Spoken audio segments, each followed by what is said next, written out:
Donc cette nouvelle aile avait pour vocation donc, de permettre aux deux filières, packaging et génie civil, donc de disposer de locaux adaptés pour tout simplement répondre à leurs besoins de formation sur des équipements professionnels.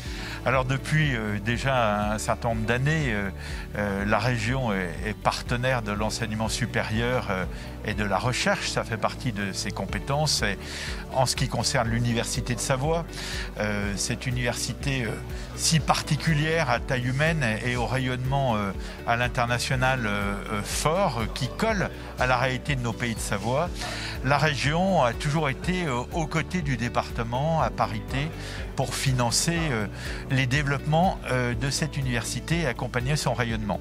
C'est ainsi 2 millions d'euros qui sont aujourd'hui mis aux côtés du département et de l'État pour cette 4e tranche de cette IUT qui va donc former sur des métiers assez professionnalisants. Aujourd'hui, on est entre 200 et 250. On est quasiment arrivé à la capacité parce que j'ai deux DUT en fait, qui sont proposés dans la filière génie civil et packaging. Comme on l'a compris, la 4e aile est partagée entre ces deux départements.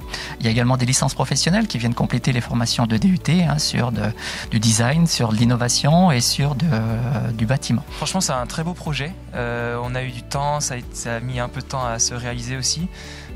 Déjà l'année dernière, nous on avait vécu avec le projet de la nouvelle aile. Donc nous on était un peu dans les anciens locaux, on partageait les salles de classe, etc. Donc c'était un peu compliqué. Et c'est vrai que depuis cette nouvelle aile, maintenant on a notre département à nous, avec des équipements spéciaux qui sont vraiment propres à notre formation.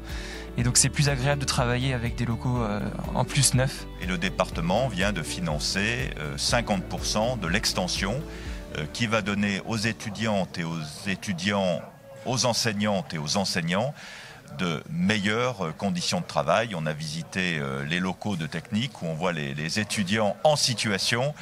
Et ce qui me plaît dans ce projet, c'est qu'il est aussi ancré sur le tissu économique local et sur les entreprises savoyardes. Donc les retours des jeunes sont extraordinaires aujourd'hui puisqu'ils ont des locaux adaptés avec, comme vous pouvez le voir, des salles comprenant un certain nombre d'équipements donc technologiques de premier ordre. Et puis elle est numérique, elle est moderne, elle est ouverte, elle est lumineuse, elle est en harmonie avec l'existant. Donc voilà, elle est plutôt confortable par rapport à nos anciens locaux. Le département a été à l'origine, avec nos collègues de Haute-Savoie, de la création, il y a 40 ans maintenant, de l'université Savoie-Mont-Blanc. On voit que c'est un vrai atout pour nos deux Savoies en matière d'attractivité, de recherche, d'emploi, d'économie et de formation des jeunes. Donc voilà, c'est un bon moment. L'IUT est toujours, je dirais, aussi attractif avec la croissance démographique qu'on connaît sur les pays de Savoie.